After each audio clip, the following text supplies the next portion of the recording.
It was a free-for-all. There was no media there. There's no one to look after you. And the Marines took it upon themselves to shoot at, beat, rob, rape, kill whoever they wanted to. And that's being proposed on the news as like a few bad apples. This is a very isolated incident.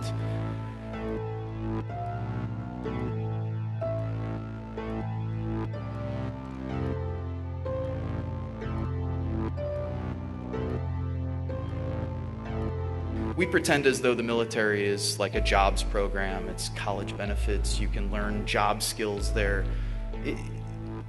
Trying to shift the way people have thought about the military. At essence, what the military is, of course, is an institution for death and destruction.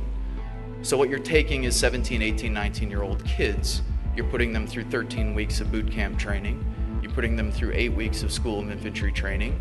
And after those 20 weeks of training, people are ready to kill. And you're ready to kill on command. And that's what you're meant to do. You're meant to be a mindless machine. You follow orders. That's what the military is all about. You don't think for yourself. You don't have agency. You're not a human being. You're a cog in a gigantic machine. And for those who have power and wealth, of course, you're just another number. And for the generals, you're just a body. That's what we used to refer to other Marines as bodies. Like, yeah, we need more bodies here. Get more bodies on the ground, get more boots on the ground. You're not a person, you're a boot. Get more boots on the ground. And what's inherent to that training? Well, people in the Middle East are referred to as sand niggers, hajis, camel jockeys, towelheads, barbarians, terrorists, women, bitches, cunts. Women Marines referred to as WMs, walking mattresses. That's why 1 in 3 women who are coming back from military service are reporting military sexual trauma, because their fellow brothers are actually raping them while they're in the service. That's 1 in 3.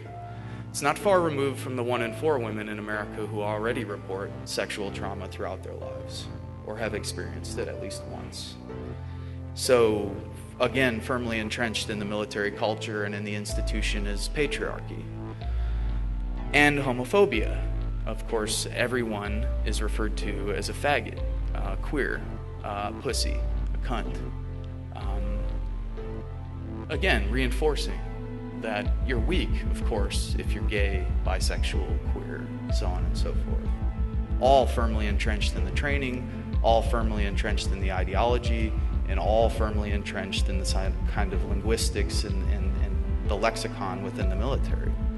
In Iraq, what did we do? We went on house raids, patrolled, either waited to get blown up by IEDs or mortars, because tactically it's insane. Everybody knows that you cannot win a counterinsurgency war, whatever winning would be.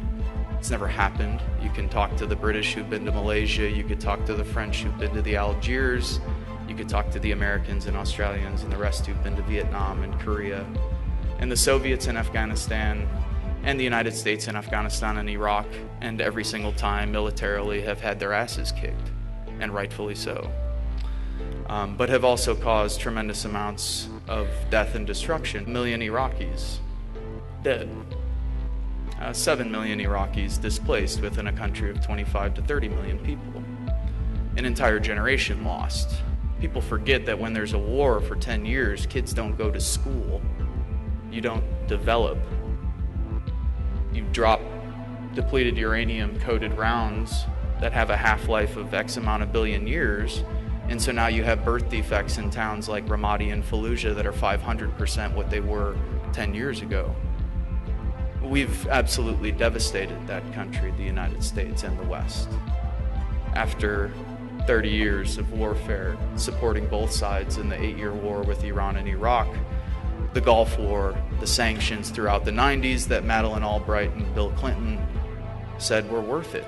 500,000 dead, women and children, Madeleine Albright on news, 10 o'clock news. Yeah, it's worth it, absolutely. What was happening over there? We were killing people. We were killing innocent people. People were being taken captive. If they looked like a quote-unquote insurgent, you did what you wanted to do with them. It was a free-for-all. There was no media there. There's no one to look after you. And the Marines took it upon themselves to shoot at, beat, rob, rape, kill whoever they wanted to. And that's being proposed on the news as like a few bad apples. This is a very isolated incident. This, to me, is Western culture par excellence. This is exactly what this culture is built upon, and anyone, I think, who's telling anyone differently is absolutely insane, because we've robbed, beaten, raped, and tortured people from Vietnam to Southeast Asia to South America to Africa to the slaves that we brought over to the United States, and of course the indigenous people that we've genocidally murdered and displaced.